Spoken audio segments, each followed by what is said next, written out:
Mi esposo vació nuestra cuenta conjunta, falsificó mi firma para sacar un préstamo, y cuando ya tenía todo listo, me pidió el divorcio. Cuando le supliqué que al menos me dijera por qué, solo se rió y me soltó. Tú nomás eras un relleno. Mi amante y yo sí tenemos algo de verdad. Obvio lo expuse de inmediato. Y para defenderse empezó a inventar chismes por todos lados, diciéndole a la gente que yo andaba con la cabeza mal, que estaba teniendo una crisis nerviosa. De eso ya pasaron 15 meses. Ahora no para de mandarme mensajes, rogándome desesperado que no siga adelante con esto. Siempre quise mucho a la familia de mi esposo. Su mamá, de esas señoras buena onda que si cree que te verías mejor que ella con un vestido, te lo presta sin pensarlo. Y su hermana Daniela era como mi mejor amiga. Nos íbamos de fiesta juntas, nos desvelábamos, hacíamos 1000 locuras, y luego, conforme pasaron los años, nos volvimos más maduras y unidas. Yo la ayudé a conseguir su primer trabajo como entrenadora personal, y cada fin de semana nos lanzábamos juntas al gimnasio. Me decía que yo era su primera amiga de verdad, porque en la prepa y la uni nadie la pelaba, hasta la bloqueaban. Resulta que un grupito de amigas inventaron el rumor más asqueroso de que ella y su hermano tenían, pues, ya sabes, algo tipo Dulce Hogar Alabama. Así que, en plena pandemia, cuando mi esposo subió como 9 kilos y andaba desesperado por bajarlos, fui y solté el peor consejo de mi vida. Le pregunté si no quería que su hermana se viniera a vivir con nosotros. Para que te des una idea, Daniela tenía 23, recién salida de la universidad, seguía en casa de sus papás, tenía un cuerpazo y era súper fit. La cara de Daniel, mi esposo, se iluminó cañón. Es una excelente idea, le dijo y le marcó en altavoz. ¡Ay, sí, como una pijamada eterna!, chilló Daniela con esa vocecita tan aguda que pensé que se iba a romper una ventana. Ja, ja, ja. Se mudó el siguiente fin de semana con apenas 2 maletas y sus shakes de proteína. Clásica Daniela. Al principio, la neta parecía que sí era una pijamada sin fin. Ella le armó a Daniel toda una rutina. Entrenamientos a las 6 de la mañana, domingos de meal prep, ya sabes cómo es esa onda. A veces yo me metía, pero la verdad me daba gusto verlo motivado. No dejaba de decirme cosas como, quiero estar bien para cuando tengamos hijos, y quiero ser el esposo que te mereces. Y su nuevo cuerpo, pues, tampoco me molestaba, la verdad, jajaja. Pero hubo algo que no vi venir. El closet de Daniela eran puras faldas largas y playeras enormes, así que de pronto verla paseándose en la casa en licras pegadísimas y tops deportivos sí me sacó de onda. Pero pensé, bueno, ya se siente en confianza. Hasta ahí todo bien,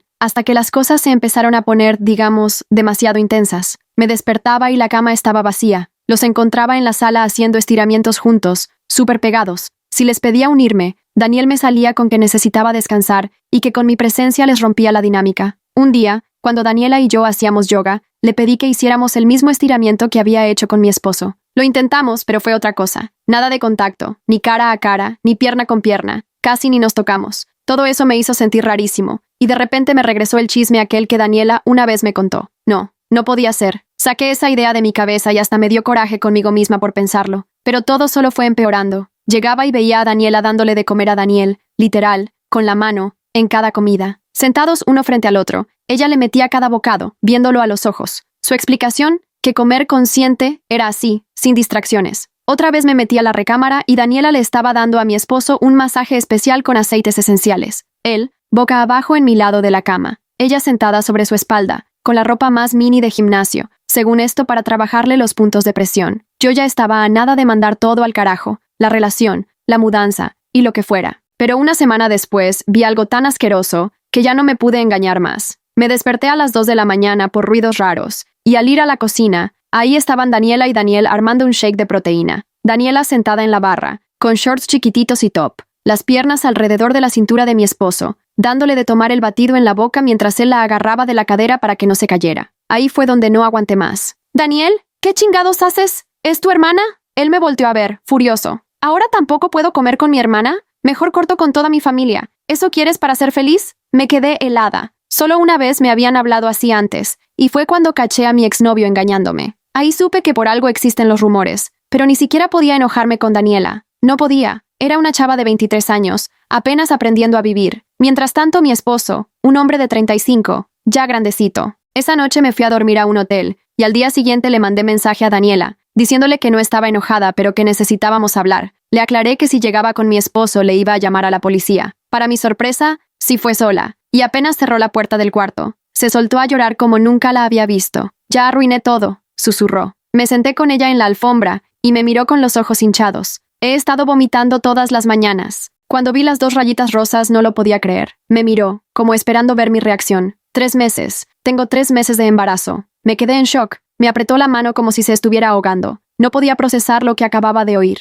3 meses significaba que esto ya venía de antes de que se mudara con nosotros. Mi cabeza haciendo cuentas, mi cuerpo paralizado. Daniela seguía llorando y pidiéndome perdón una y otra vez. Solté su mano y me levanté. Necesitaba aire para pensar. Me suplicó que no la odiara. Le dije que ocupaba tiempo para asimilar todo y le pedí que se fuera. Asintió y salió de la habitación, todavía llorando. Me quedé horas en ese hotel, solo viendo la pared. Ahora todo cuadraba. Los estiramientos raros, el darle de comer, los masajes. No era por el fitness. Agarré mi celular y le mandé mensaje a Daniel diciéndole que quería el divorcio. Sin discusión, sin terapia ni nada, solo se acabó. Me respondió en minutos, diciendo que estaba exagerando y que era una dramática. No le contesté. Hoy en la mañana fui al banco a ver nuestras cuentas. La cuenta de ahorros conjunta estaba en ceros. $20,000 desaparecieron. La cajera me mostró el recibo del retiro de ayer. Daniel se llevó todo, diciendo que era para gastos médicos. Me sentí fatal. Pedí copias de todo y me fui. Manejé a casa de mis papás y les conté todo. Mi mamá se puso blanca y mi papá solo negó con la cabeza. Al principio nadie me creía. Mi papá pensaba que todo era un malentendido y mi mamá me preguntaba si de verdad estaba segura de lo que había visto. Me acordé de que en la casa teníamos cámaras de seguridad que guardaban todo en la nube, así que saqué el celular y me puse a buscar los videos. Encontré grabaciones de ellos en situaciones incómodas, nada explícito, pero sí suficiente para dejar claro que esa relación no era normal entre hermanos. Mis papás vieron los videos y se quedaron horrorizados. Mi mamá rompió en llanto y mi papá, furioso, dijo que iba a hablar con Daniel. Le rogué que no lo hiciera. Yo necesitaba manejar esto con cabeza fría. Me regresé al hotel y ahí empezaron a llegarme mensajes de amigos en común. Resulta que Daniela ya había publicado en redes que yo estaba celosa de la relación tan cercana que tenía con su hermano, y aseguraba que me estaba inventando historias porque no soportaba que Daniel tuviera una amiga mujer, aunque fuera su propia hermana. La gente comenzó a comentar, algunos preguntando qué estaba pasando y otros apoyando a Daniela, diciendo que siempre me habían visto como alguien muy controladora. Luego Daniel también empezó a publicar que su esposa, o sea yo, estaba teniendo una crisis emocional, asegurando que le preocupaba mi estado y que incluso pensaba en buscar ayuda profesional para mí. Subió fotos viejas donde salíamos sonrientes, acompañadas de mensajes deseando que me recuperara pronto. Era algo retorcido. En medio de todo ese circo, varios amigos me escribieron para preguntar si estaba bien. Algunos de verdad querían apoyarme, pero otros ya traían la duda sembrada. Decidí regresar a la casa para recoger algo de ropa y documentos importantes. Cuando llegué, me di cuenta de que ya habían cambiado las chapas de la puerta. Tuve que llamar a un cerrajero y mostrarle mi identificación con la dirección para que me dejara pasar.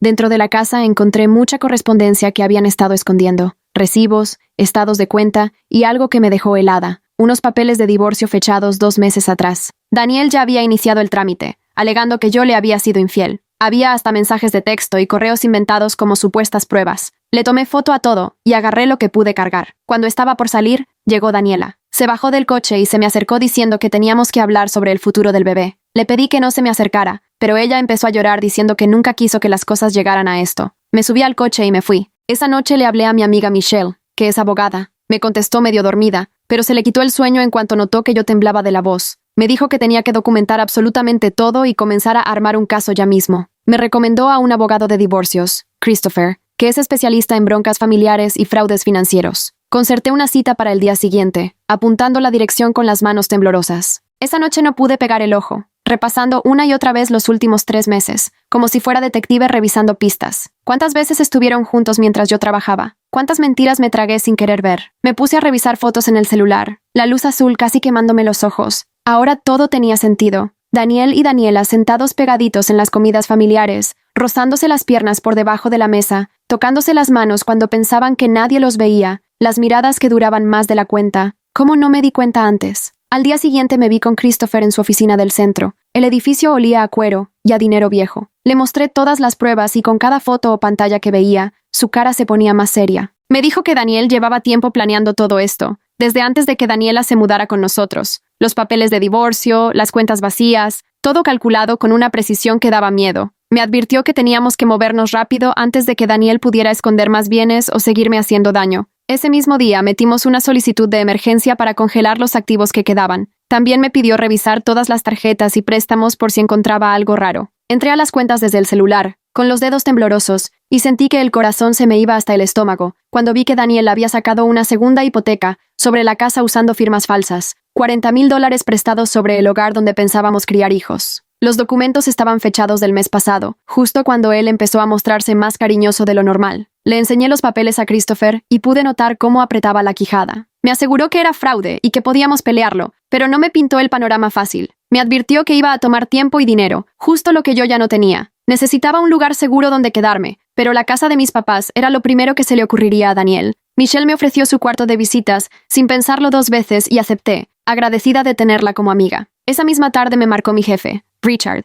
claramente incómodo porque tuvo que aclararse la garganta varias veces antes de hablar. Me dijo que Daniela se presentó en la oficina inventando que tenía que hablar conmigo urgentemente por motivos familiares. Armó un show en recepción cuando seguridad no la dejó pasar, llorando y diciendo que estaba embarazada y que necesitaba el apoyo de su cuñada, abrazándose la panza, todavía plana, de manera dramática. Mi jefe me preguntó si todo estaba bien, de verdad preocupado, y le expliqué, a grandes rasgos, la situación. Me dijo que avisaría a seguridad para que no volvieran a dejar pasar a Daniela y que tomara el tiempo que necesitara, pero el chisme ya estaba circulando. Mis compañeros cuchicheaban en la cafetería. Los comentarios se cortaban de tajo cuando me acercaba. Unos me veían con lástima, otros como si hubiera hecho algo imperdonable. Traté de concentrarme, pero era imposible. Cada vez que sonaba mi celular sentía que el corazón se me salía, aunque al final no fueran ni Daniel ni Daniela. Más tarde, la mamá de Daniel me llamó. Vi su número y casi no contesto, pero algo dentro de mí me hizo responder. Sonaba agotada, de plano mayor a sus 60 años. Me dijo que necesitaba hablar conmigo urgente. Dudé, pero acepté verla en una cafetería del centro, y elegí una mesa junto a la ventana para verla llegar. Cuando llegó, parecía más vieja, llena de nuevas arrugas alrededor de los ojos. Se sentó pesadamente, jugueteando con su anillo de bodas, y me explicó que había estado limpiando el garage cuando encontró unas cajas viejas de la adolescencia de Daniela y Daniel. Entre todo eso estaba el diario de Daniela de la prepa, cubierto de calcomanías y garabatos ya deslavados. Comenzó a leerlo pensando que encontraría recuerdos bonitos de sus primeros amores y dramas entre amigas, pero en lugar de eso se topó con entradas que la dejaron realmente inquieta. Había frases en clave sobre un secreto y sobre cómo nadie entendía su relación. Hacía referencia a visitas de noche y momentos robados. Sacó el diario y me lo pasó con las manos temblorosas. Lo hojeé sintiendo el estómago revuelto. Las entradas eran ambiguas pero perturbadoras, escritas con la letra grande y redondeada de Daniela cuando era adolescente. Contaba cómo se metía al cuarto de Daniel por las noches cuando sus papás ya estaban dormidos, cómo él era el único que en verdad la conocía y entendía por completo, cómo tenían que tener cuidado para que nadie descubriera lo que había entre ellos. Sentí un hueco en el pecho al darme cuenta de lo que todo eso significaba. Esto llevaba pasando años, quizás décadas. La mamá de Daniel se soltó a llorar. Las lágrimas corrían por sus mejillas marcadas por el tiempo. Contó que los había enfrentado por separado la noche anterior. Daniela, como siempre, se hizo la víctima y lo negó absolutamente todo, sin ceder en nada. Pero Daniel se puso a la defensiva y ahora sí, se le cayó la máscara. Empezó a gritarle que nunca lo había entendido, que siempre prefirió a su hermano menor, que Daniela era la única que siempre estuvo de su lado sin ponerle peros. En ese arranque de coraje, soltó cosas que solo confirmaron los peores temores de su mamá. Ella grabó la conversación en su celular sin que él se diera cuenta, temblando mientras lo escondía debajo de la mesa. Me puso la grabación. La voz de Daniel se oía clara, aunque había algo de estática. Hablaba de cómo lo suyo con Daniela era algo especial, algo que la gente normal jamás podría entender. Decía que yo nunca sería capaz de comprender lo que ellos tenían, que yo solo era un parche, que el bebé llegaría para completar su familia y darles por fin la vida que siempre soñaron. Ahí estaba todo, cada detalle escalofriante, la confesión que necesitábamos. Le agradecí que se animara a contarme todo, apretándole la mano sobre la mesa. No debió ser nada fácil enfrentar una realidad así sobre sus propios hijos. Ella me apretó la mano y me pidió perdón por haber criado a esos hijos, por no haber visto antes las señales. Le dije que no tenía la culpa, que hay gente que sabe esconderse muy bien. Me aseguró que estaba dispuesta a testificar si hacía falta, que iba a hacer lo que fuera para que se hiciera justicia. Al día siguiente le pasé la grabación a Christopher. Me dijo que era justo lo que necesitábamos para reforzar el caso. Con eso, más el diario y los videos de las cámaras, teníamos un caso sólido, difícil de echar abajo. Presentó nuevas mociones y empezó a preparar la mediación, advirtiéndome que las cosas podían ponerse más complicadas antes de mejorar. Mientras tanto, Daniel intensificó su guerra en redes sociales. Publicaba cada vez más historias falsas sobre mi salud mental, tergiversando hechos para que cuadraran con su versión. Subía fotos de momentos felices y escribía cosas como que esperaba que su pobre esposa enferma buscara ayuda y volviera con la familia amorosa que la esperaba. Amigas y conocidos me escribían confundidos, queriendo saber qué estaba pasando en realidad por tantas versiones distintas. Yo quería salir a defenderme, pero Christopher me aconsejó que, por ahora, guardara silencio y dejara que Daniel se enredara solo con sus mentiras. Entonces la cosa se puso más fea.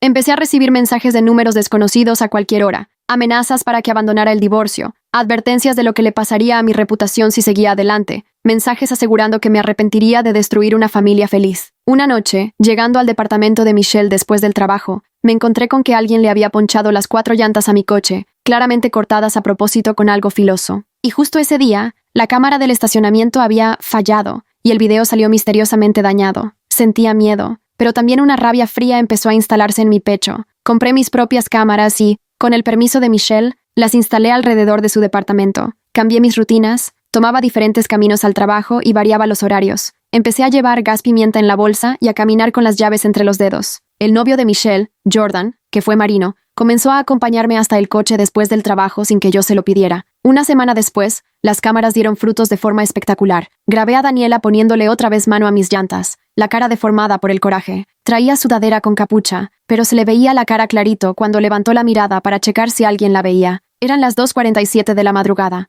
Llamé a la policía de inmediato y levanté el reporte. Me dijeron que iban a investigar, pero que sin atraparla en el acto sería difícil probar la intención. Al día siguiente, Christopher utilizó el video para pedir una orden de restricción y la jueza la concedió, aunque de manera provisional, después de revisar las pruebas. Daniela ya no podía acercarse a menos de 150 metros de mí, de mi casa ni de mi trabajo. Daniel se puso como loco cuando se enteró. Me llamó de diferentes números, me dejó mensajes cada vez más alterados diciendo que yo estaba arruinando la vida de su hermana, que el estrés le estaba haciendo daño al bebé, que me iba a arrepentir de esto cuando estuviera vieja y sola. El día de la mediación llegó en una mañana gris de jueves. Me puse mi mejor traje, el gris oscuro que me hace ver seria y profesional, y traté de mostrarme segura, aunque por dentro traía el estómago hecho nudos. Daniel llegó con Daniela, a pesar de la orden de restricción, ella aferrada a su brazo como si no pudiera soltarlo. Su abogado argumentó que Daniela debía estar presente por el embarazo, que tenía derecho a saber cómo las decisiones afectarían a su hijo. El mediador lo permitió, pero la mandó a otra sala donde solo podía escuchar, no participar. Daniel arrancó con su discurso ensayado, la voz llena de esa sinceridad falsa que ya conozco. Dijo que yo era celosa y delirante, que siempre fui posesiva y no soportaba su cercanía con su familia. Aseguró que todo me lo había inventado, porque me sentía amenazada por el vínculo entre hermanos. Presentó supuestas pruebas de que yo le había sido infiel, fotos evidentemente manipuladas que él mostraba como si fueran reales. Su abogado era hábil, tratando de pintarme como inestable y vengativa. Pero entonces Christopher sacó nuestras pruebas, una por una y sin prisas.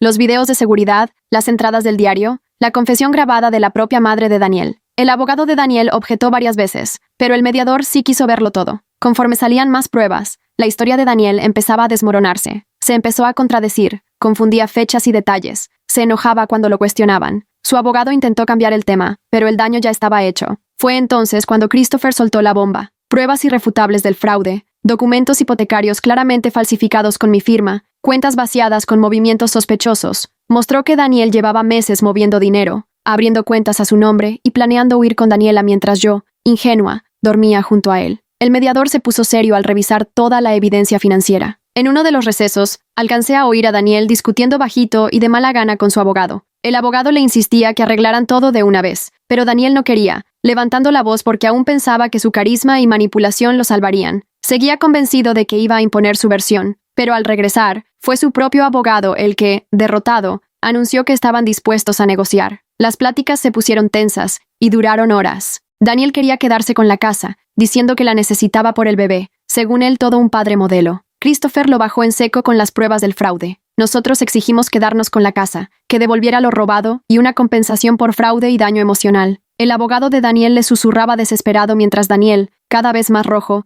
se contenía a duras penas. Entonces llegó Steven, mi compañero del trabajo, como testigo. Christopher lo citó para que hablara sobre el acoso que sufrí por parte de Daniela en la oficina. Steven describió todo con lujo de detalle, cómo Daniela armó un escándalo gritando sobre la lealtad familiar y la traición, con la saliva volando, intentando forzar su paso a empujones a los guardias que le doblaban la estatura, hasta que la tuvieron que sacar literalmente mientras lanzaba amenazas. Su testimonio dejó claro el hostigamiento y la intimidación sistemática. La mediadora, con cara de pocos amigos, le sugirió a Daniel que aceptara nuestras condiciones o se metía en un pleito legal del que no iba a salir bien parado. Su abogada, agotada, no pudo más que estar de acuerdo, pero fue ahí cuando Daniel perdió la cabeza. Empezó a gritar, furioso y morado, reclamando que yo le quitaba todo por resentimiento, que Daniela lo necesitaba y que el bebé merecía algo mejor. La mediadora amenazó con terminar la sesión y mandarnos a juicio, donde las cosas seguro serían 1000 veces peores para él. Al final, su abogada logró calmarlo con palabras firmes y una mano pesada en el hombro, y terminaron aceptando casi todas nuestras condiciones a regañadientes. Yo me quedaría con la casa y recibiría la mayor parte del dinero en pagos estructurados. Daniel se haría responsable del préstamo fraudulento y lo pagaría solo él. El divorcio saldría rápido, sin chance de apelaciones. Pero había una condición que me revolvía el estómago. Daniela tendría que dar una declaración jurada admitiéndolo todo. Cuando la trajeron, venía pálida y acabada. Casi no se le notaba el embarazo y parecía derrotada. Se sentó y, con voz apagada,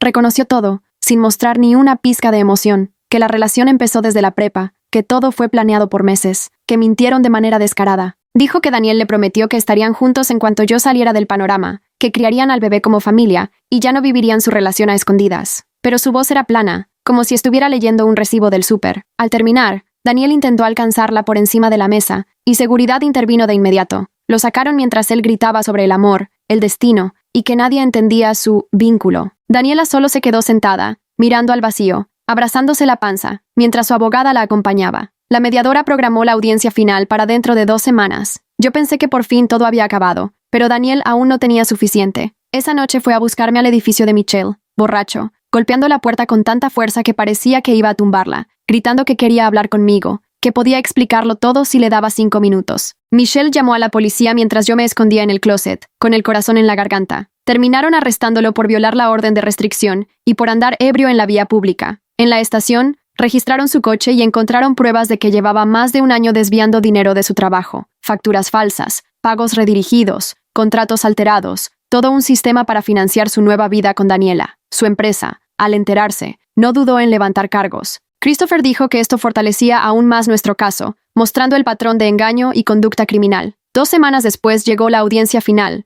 bajo un sol que parecía burlarse de lo gris de la ocasión. Daniel apareció esposado, con uniforme naranja, en libertad bajo fianza mientras enfrentaba los cargos penales. Su abogada presentó el acuerdo de conciliación sin ningún entusiasmo. La jueza revisó todo con lupa, preguntando directo. Me cuestionó si estaba satisfecha con los términos, y le respondí que sí, sin titubear. Otorgó el divorcio y aprobó el trato con un golpe seco de mazo. Daniel quedó obligado a pagar la restitución del fraude en 5 años. La casa pasó a mi nombre de inmediato, y el dinero robado se me devolvería con retención de salario si era necesario, aunque con su historial ya nadie iba a querer contratarlo. Los derechos de paternidad sobre el bebé de Daniela serían tema aparte en el juzgado familiar, pero nuestro matrimonio quedó oficialmente terminado, extinto como si nunca hubiera existido. Afuera, la mamá de Daniel me abrazó fuerte y me dijo que siempre sería familia para ella, que yo era la hija que le habría gustado tener. Ahora iba a terapia para aceptar la realidad sobre sus hijos, y les quitó el apoyo económico hasta que buscaran ayuda psicológica en serio. Se le notaba destrozada, pero dispuesta a sanar. Daniela, mientras tanto, se había ido a vivir con sus papás después de romper el contrato de su departamento. Sin la influencia de Daniel, parecía estar cayendo en cuenta de todo lo que hizo. Cerró sus redes sociales de un día para otro, y amigas me dijeron que va a terapia 2 veces a la semana. El embarazo iba bien, pero todavía no decide qué hacer con el bebé. La adopción es una posibilidad. 6 meses después, Daniel enfrentó juicio por desfalco. Su abogada logró negociar un acuerdo para que no le dieran más años, 2 años en prisión de mínima seguridad y restitución completa a la empresa. Su reputación en el mundo tech quedó destruida para siempre. Ese medio es pequeño, y la noticia corrió rápido por LinkedIn y todos los foros del gremio. Nadie lo volvería a contratar, ni para el puesto más básico. Yo, por mi parte, empecé a reconstruir mi vida, poco a poco, un día a la vez. Al principio la casa se sentía muy vacía, con demasiados recuerdos, pero poco a poco la fui haciendo mía. Pinté una de las paredes de esos colores chillones que Daniel odiaba. Colores cálidos, amarillos y azules suaves llenaban mi casa. Adopté a Reese, un perrito mestizo de pastor alemán que rescaté del refugio. Al principio ladraba a los desconocidos, pero dormía pegadito a mi cama. Puse un sistema de seguridad mucho mejor, con cámaras por todos lados. Poco a poco, volví a sentirme tranquila en mi propio espacio. Mis verdaderos amigos nunca me soltaron, siempre estuvieron ahí, apoyándome. Me confesaron que desde el principio sentían que había algo raro entre Daniel y Daniela, pero prefirieron ignorar sus sospechas, que si se tocaban demasiado, que si estaban siempre juntitos, que si susurraban cada rato, pero lo justificaban pensando que eran hermanos de una familia muy unida. Ahora, después de todo, ya sabían la verdad. Nuestra amistad se hizo más fuerte con lo que vivimos. Su apoyo fue mi pilar. En el trabajo también mejoró el ambiente cuando se acabaron los chismes. Mi jefe Richard fue muy comprensivo y me dio chance de faltar cuando necesitaba ir a trámites legales. Recursos Humanos puso orden y mis compañeros dejaron de estar hablando de mí. Steven se volvió un gran amigo, siempre al pendiente y llevándome café en los días pesados. Me clavé en mis proyectos y 6 meses después me ascendieron. El aumento me permitió pagar la hipoteca yo sola, sin tanta presión. Empecé a ir a terapia para digerir todo lo vivido, la traición tan profunda, la manipulación tan sutil, el miedo que a ratos regresaba. Mi terapeuta me ayudó a ver las señales que había pasado por alto o que quise justificar, cómo Daniel me fue aislando poco a poco de mis amigos de la universidad, usando mi confianza como un arma en mi contra. Aprendí que no era mi culpa, pero sí necesitaba sanar y aprender. 6 meses después, me enteré por conocidos que Daniela ya había tenido a la bebé, una niña a la que llamó Sara. Los papás de Daniel prácticamente la estaban criando, mientras Daniela luchaba contra la depresión posparto. Ella trabajaba medio tiempo en un gimnasio y trataba de acabar su certificación de entrenadora personal en línea. Me mandó una carta larguísima de disculpas, puras hojas llenas de remordimiento pero sin mucho rumbo. No le respondí, pero la guardé en una caja con otros papeles de esa época. Según su mamá, Daniel cumplió su condena sin decir nada. Después del primer mes, Daniela dejó de ir a visitarlo. Sus papás solo iban una vez al mes, por compromiso, a llevarle un poco de dinero para la tienda y noticias sobre la bebé, que nunca conocería. Daniel también me mandó cartas, pero yo las regresé sin abrir. Christopher me contó que, al salir, Daniel tendría que registrarse como delincuente por fraude, así que su futuro laboral estaba prácticamente arruinado. Su vida, tal como la conocía, se terminó ahí. 8 meses después del divorcio, conocí a alguien especial en la fiesta de cumpleaños de una amiga. Nancy era súper linda y paciente, siempre con una sonrisa cálida y unos ojos llenos de ternura. Entendía mis miedos sin juzgar y jamás me presionó a dar más de lo que podía. Fuimos despacio, como miel que se derrama, cafés que duraban horas, largas caminatas con Riz, que la adoró desde el primer día, cenas juntos los fines de semana, cosas normales y sanas de pareja, que al principio se sentían raras pero bien,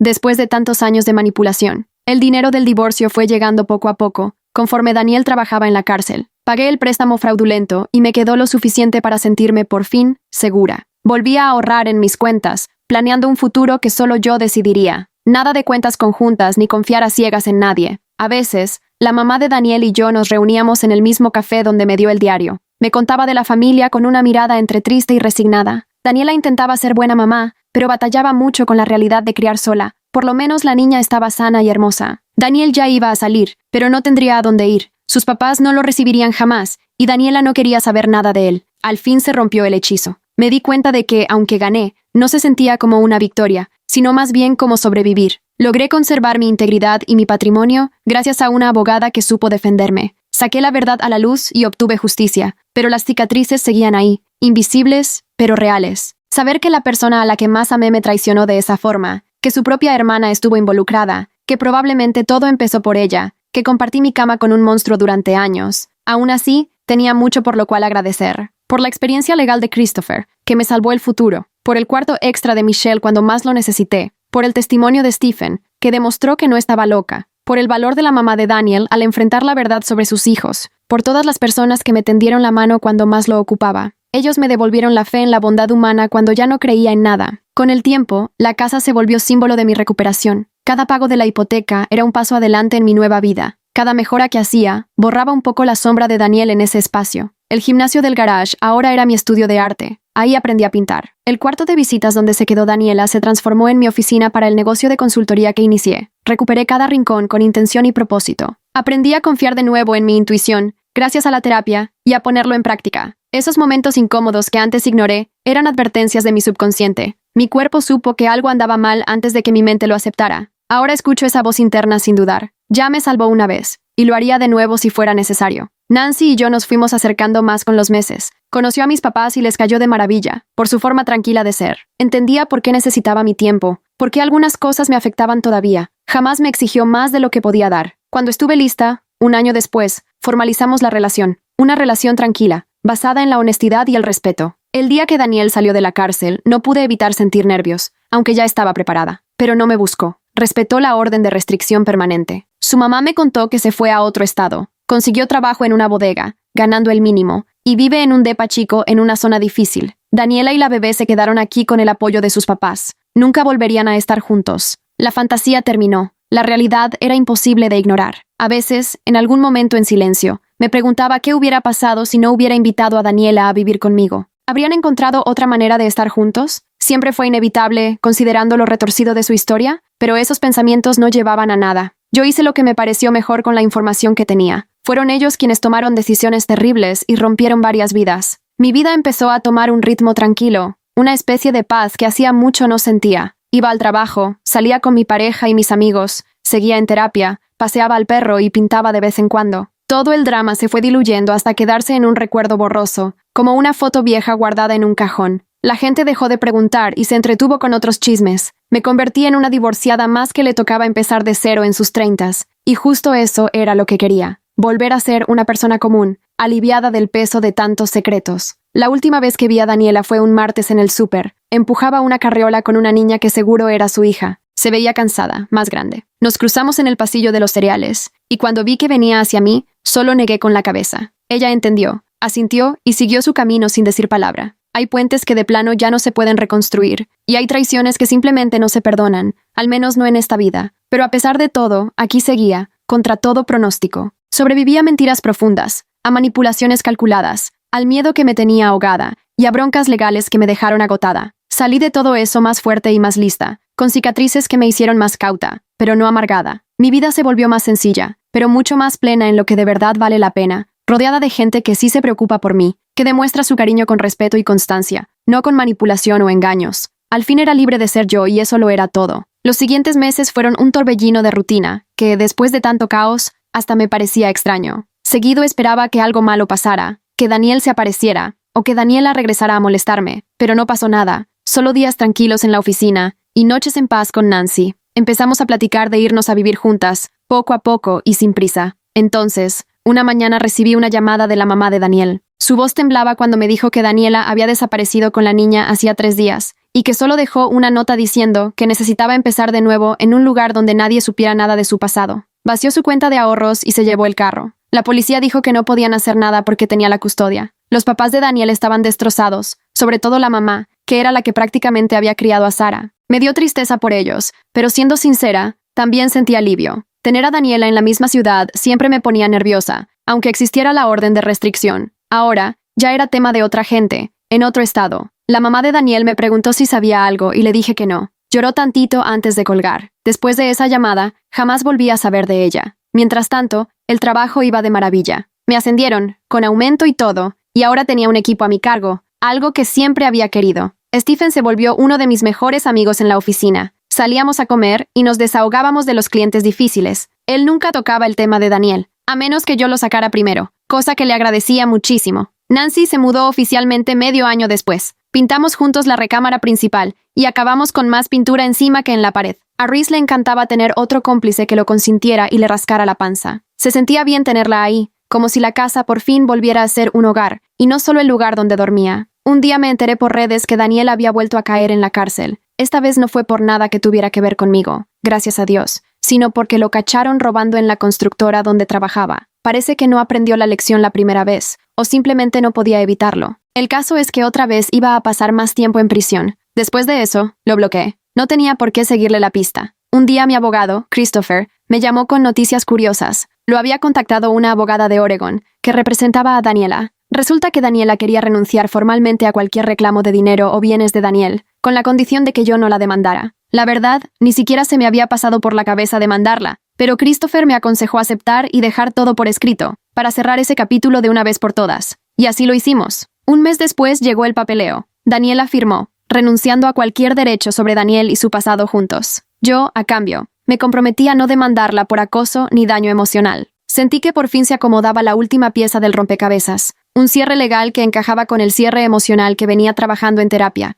Mi terapeuta decía que había avanzado muchísimo. Las pesadillas ya casi no aparecían. Ahora podía hablar de lo que pasó sin que se me encogiera el pecho. Incluso me cachaba bromeando al respecto. El humor negro se volvió mi escudo. Nancy se reía y se hacía la ofendida cuando me salían chistes sobre mi época dulce hogar Alabama. Me hacía bien reírme de eso que en su momento me partió. Un día me topé en una cafetería con una prima de Daniel y Daniela. Noté que se puso incómoda, pero le hice señas para que se acercara y nos pusimos a platicar, aunque la verdad estuvo medio raro. Me contó que la familia estaba hecha pedazos. Nadie hablaba ya de Daniel ni de Daniela. Se volvieron los parientes que nadie menciona en las fiestas. Hasta sus papás se mudaron a una casa más chica, como encogiéndose después de todo lo que les pasó. Le deseé lo mejor y nos despedimos. Nancy y yo nos comprometimos un jueves cualquiera, sin nada de show, ni romanticismo exagerado. Simplemente ella preguntó en el desayuno si quería hacerlo oficial, y yo le contesté que sí, con la boca llena de huevos revueltos. Muy romántico, ¿verdad? Nos atacamos de la risa. Ninguna de las dos quería una boda grande después de toda la novela que habíamos vivido. Solo algo chico, con amigos y familia de verdad, los que sí estuvieron cuando más los necesitábamos. La planeación salió sorprendentemente libre de dramas. Mis papás estaban felices. La familia de Nancy me recibió con los brazos abiertos. Encontramos un lugar junto al lago y ni siquiera pasamos de 30 invitados. Nada de familiares lejanos ni compromisos. Solo los que realmente importaban. Michelle fue mi dama de honor, obvio,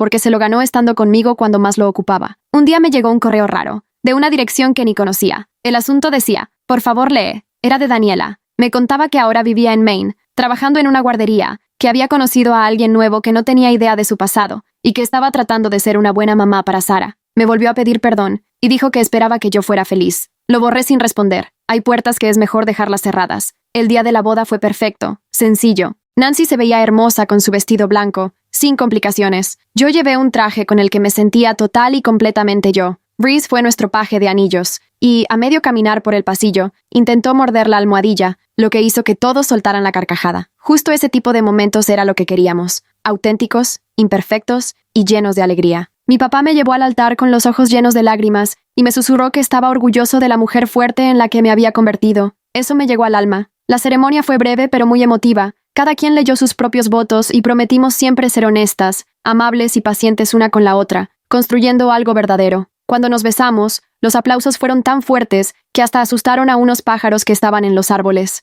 La recepción fue, en realidad, una carne asada junto al lago, con buena comida, mejor compañía y baile hasta que anocheció. Steven dio un discurso sobre lo admirable que fue ver cómo reconstruí mi vida con tanta dignidad. Michelle se aventó unas anécdotas vergonzosas de la uni que nos hicieron reír un montón. Y la hermana de Nancy me dio la bienvenida a la familia con un brindis tan bonito que todos terminaron llorando de felicidad. Fue, de verdad, lo que una boda tiene que ser. Para la luna de miel nos fuimos a Costa Rica. 2 semanas de playa, selva y 0 señal de celular. Era la primera vez desde el divorcio que sentía que de verdad me desconectaba de todo. Nos aventamos en tirolesa, vimos monos y comimos fruta fresca hasta hartarnos. Ni por un instante pensé en Daniel ni en Daniela. Ya solo eran notas al pie en mi historia, no protagonistas. Cuando regresamos, me encontré una carta de la mamá de Daniel en el buzón. Nos mandó un regalo de bodas, aunque ni siquiera fue invitada. Un florero de cristal hermoso y una nota donde decía que le daba gusto, que al fin hubiera encontrado la paz. También puso una foto de Sara, que en esa época era igualita a Daniela. Me quedé el florero, pero la foto la tiré. Hay lazos que es mejor dejar en el pasado. La vida agarró un ritmo nuevo. Trabajo, casa, paseos con Reese, cenas con Nancy, idas los fines de semana a los mercaditos orgánicos. Cosas sencillas que después de tanto drama se sentían como un lujo. Empezamos a platicar sobre tener hijos, quizá adoptar o ser familia de acogida, formar una familia bien, con amor, intención y estabilidad. Reese tenía pinta de que sería el mejor hermano mayor. Supe que Daniel salió otra vez de la cárcel y, según el oficial de libertad condicional que le contó a Christopher, se fue en friega a Florida a trabajar en construcción, pero sin papeles ni nada. La verdad, mientras estuviera lejos, me daba igual. La orden de restricción era permanente y valía en todo el país. Si la rompía, volvía al bote por buen rato. El negocio empezó a crecer tanto que pude contratar a una asistente, Kyla, una chava joven que me recordaba mucho a mí de esa edad, entusiasta, lista y todavía medio ingenua. Sin darme cuenta, empecé a guiarla, enseñándole cosas que iban más allá del trabajo, confiar en su intuición, poner límites y no aceptar menos de lo que merece. Ella aprendía rapidísimo. Nancy y yo compramos una casa más grande en una colonia mejor. La anterior se vendió luego a una parejita que iba comenzando. Ojalá sean más felices ahí de lo que yo fui. La mudanza fue en sábado, con ayuda de amigos y Reese supervisando desde su cama. La nueva casa tenía un patiecito enorme y una recámara extra, pensando en los niños que íbamos a recibir. Un día me topé a una amiga de años en el súper. Me contó que Daniel andaba en rehabilitación por problemas con el alcohol, y que Daniela se casó con un tipo que conoció en internet. Se la llevó a su rancho en Montana o algo así. Le sonreí, pero no pregunté más. Sus vidas ya no eran asunto mío. El proceso de acogida fue larguísimo, pero al final nos aprobaron y nuestro primer caso fue un chavo adolescente, Jordan, que ya había pasado por varios hogares. Llegó enojado y con miedo, y no pude evitar verme reflejada en él después del divorcio. Le dimos su espacio y mucha estabilidad, y poco a poco se fue abriendo. El día que me dijo, mamá, lloré en el baño como 10 minutos. Todo iba bien en el trabajo. Me dieron otro ascenso y ahora estaba a cargo de un área completa. Steven se cambió de empresa, pero seguimos quedando para comer una vez al mes. Se comprometió con Ronald, un chavo lindísimo que lo hace feliz de verdad. Por supuesto, me invitaron a la boda, y fue bonito ver que el amor también le sonríe a los demás. El papá de Daniel falleció de un infarto. Así, de repente. Su mamá me habló solo para avisarme. No era para que fuera al funeral, sino por cortesía. Mandé flores, pero no fui. Me platicó que Daniel llegó borracho y armó un show. Su hermano tuvo que sacarlo. Daniela ni siquiera fue. Quién sabe si por la distancia o la vergüenza. Esa familia ya no tenía remedio. Un año después, Jordan se convirtió oficialmente en nuestro hijo. La ceremonia de adopción fue chiquita, pero muy significativa. Cambió muchísimo, de ser un chavo enojado a un joven reflexivo, y ahora quería ser trabajador social para ayudar a chicos como él. Nancy y yo estábamos tan orgullosas que casi no lo podíamos creer. Esta sí era la familia que merecíamos. Tiempo después, recibí el último correo de Daniela, justo en la fecha que hubiera sido mi aniversario con Daniel. Resultó que se estaba divorciando y su esposo ya sabía todo de su pasado. Me preguntaba si la perdonaba o si podríamos volver a ser amigas. Me quedé viendo ese correo un buen rato antes de borrarlo. Hay gente que se perdona a la distancia y relaciones que no se pueden rescatar, aunque pase el tiempo. La verdad, sí la había perdonado, pero a mi forma. No por ella, sino por mí, porque cargar con ese coraje es muy cansado. Pero perdonar no es lo mismo que olvidar ni dejar que alguien regrese a tu vida. Solo es soltar el poder que tenían sobre tus emociones. Ahora ella ya es una desconocida para mí, alguien que fue parte de otra vida. Nancy y yo celebramos nuestro 5º aniversario con un viaje a Italia. Comimos muchísima pasta, tomamos vino en cafés chiquitos y paseamos de la mano por calles llenas de historia. Pensaba en lo distinto que era este matrimonio al anterior. Aquí hay verdad, respeto y compañerismo real, sin mentiras ni manipulación. Jordan se graduó de la prepa con honores y le organizamos una fiesta enorme en el patio, con sus amigos y toda la familia. En otoño se iría a la uni estatal con una beca. El día de la fiesta, en su discurso nos agradeció por enseñarle cómo se vive en una familia de verdad. Nancy y yo nos agarramos la mano debajo de la mesa aguantando las lágrimas. Nunca volví a saber nada de Daniel después del funeral de su papá. A veces me pregunté si seguía vivo, pero jamás lo busqué. Ese capítulo ya estaba más que cerrado. Ahora tengo todo lo que necesito. Una esposa que me ama, un hijo increíble, una carrera que me llena, amigos de verdad y la paz que tanto me costó encontrar. La vida que logré reconstruir de entre las cenizas terminó siendo mucho mejor que todo lo que alguna vez perdí. Si pudieras ver cómo vivo ahora, jamás te pasarías por la cabeza todo el drama de hace 10 años. Parecemos cualquier familia común de los suburbios, enfrentando la rutina de cada día. Jordan estudiando en la universidad, Nancy y yo pensando en cuál será nuestro próximo caso de acogida, y Reese, que ya tiene canas en el hocico, pero sigue con toda la energía para salir a pasear. Esa tranquilidad y belleza en la rutina, esa normalidad, es algo por lo que tuve que pelear con todas mis fuerzas.